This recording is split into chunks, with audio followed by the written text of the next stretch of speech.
If you can keep your head when all about you are losing theirs and blaming it on you. If you can trust yourself when all men doubt you, but make allowance for their doubting too. If you can wait and not be tired by waiting, or being lied about, don't deal in lies, or being hated, don't give way to hating, and yet don't look too good, nor talk too wise. If you can dream and not make dreams your master, if you can think and not make thoughts your aim, if you can meet with triumph and disaster and treat those two impostors just the same, if you can bear to hear the truth you've spoken, twisted by knaves to make a trap for fools, or watch the things that you gave your life to broken, and stoop and build them up with worn-out tools. If you can make one heap of all your winnings and risk it on one turn of pitch and toss, and lose and start again at your beginnings, and never breathe a word about your loss. If you can force your heart and nerve and sinew to serve your turn after they are gone, and so hold on when there is nothing in you, except the will which says to them, hold on. If you can talk with crowds and keep your virtue, or walk with kings, nor lose the common touch, if neither foes nor loving friends can hurt you, if all men count with you, but none too much. If you can fill the unforgiving minute with 60 seconds worth of distance run, yours is the earth and everything that's in it. And which is more, you'll be a man, my son.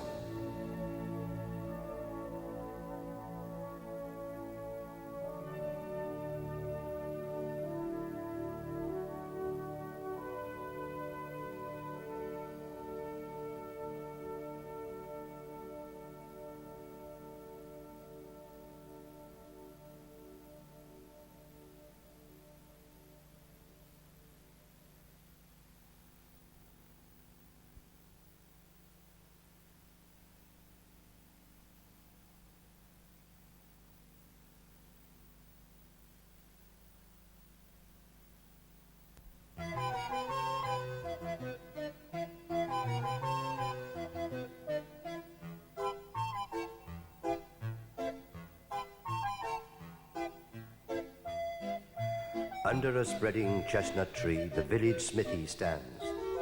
The smith, a mighty man is he, with large and sinewy hands.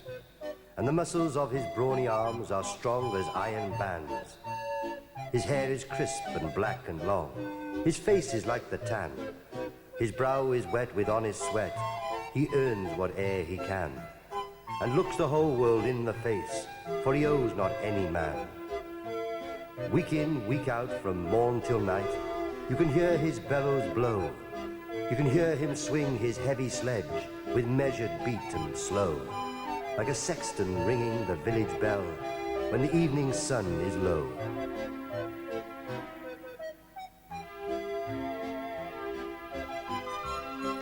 And children coming home from school look in at the open door.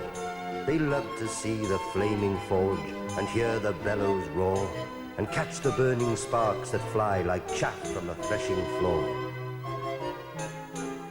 He goes on Sunday to the church and sits among his boys.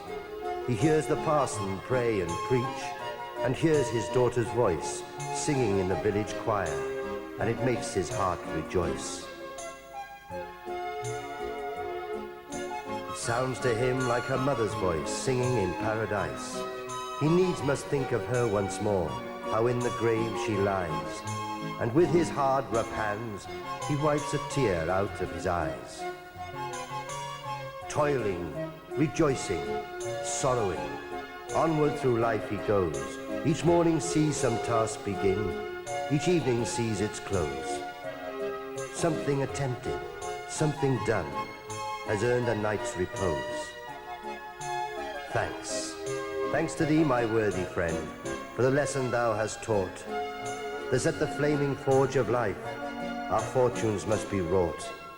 Thus on its sounding anvil shaped, each burning deed and thought.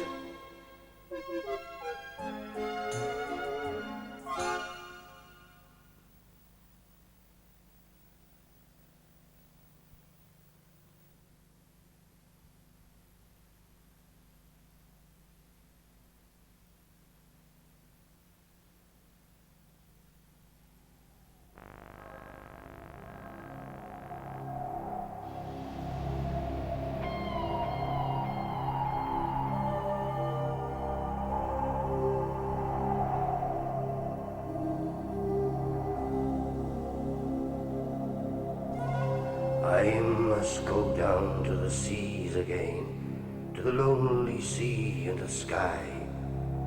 And all I ask is a tall ship and a star to steer her by. And the wheels kick and the wind's song, and the white sails shaking, and a grey mist on the sea's face, and a grey dawn breaking.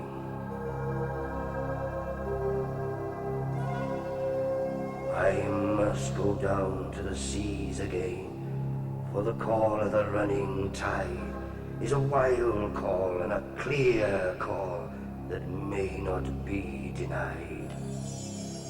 And all I ask is a windy day with the white clouds flying, and the flung spray and the blown spume and the seagulls crying.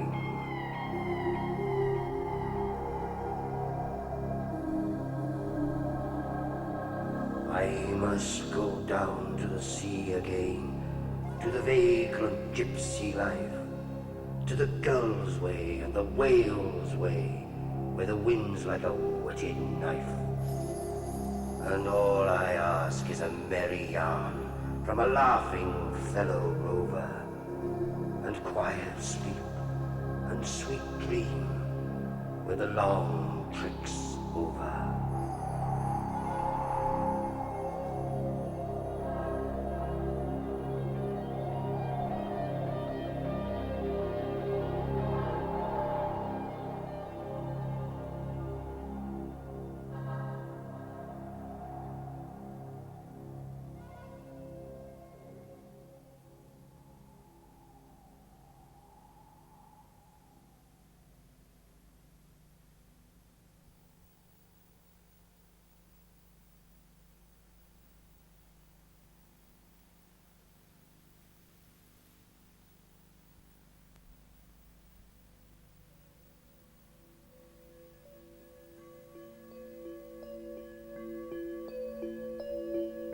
I wandered lonely as a cloud that floats on high o'er vales and hills, when all at once I saw a crowd, a host of golden daffodils, beside the lake beneath the trees, fluttering and dancing in the breeze, continuous as the stars that shine and twinkle on the Milky Way.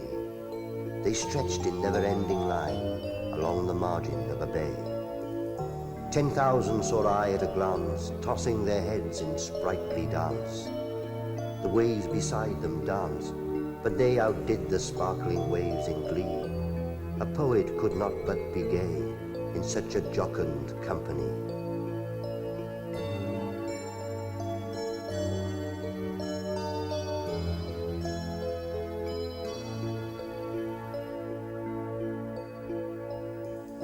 I gazed and gazed, but little thought what wealth the show to me had brought.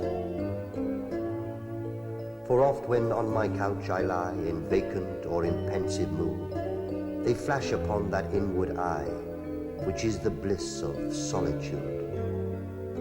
And then my heart with pleasure fills, and dances with the daffodils.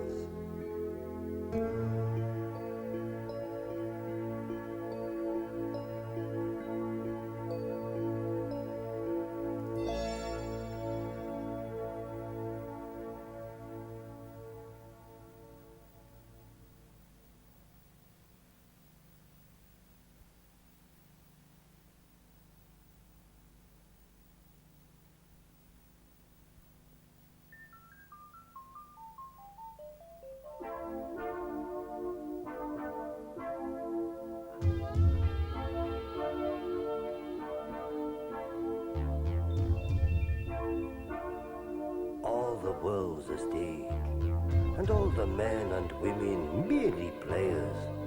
They have their exits and their entrances, and one man in his time plays many parts, his acts being 7 ages. At first the infant, mewling and puking in his nurse's arms, and then the whining schoolboy with his satchel and shining morning face, creeping like snail unwillingly to school.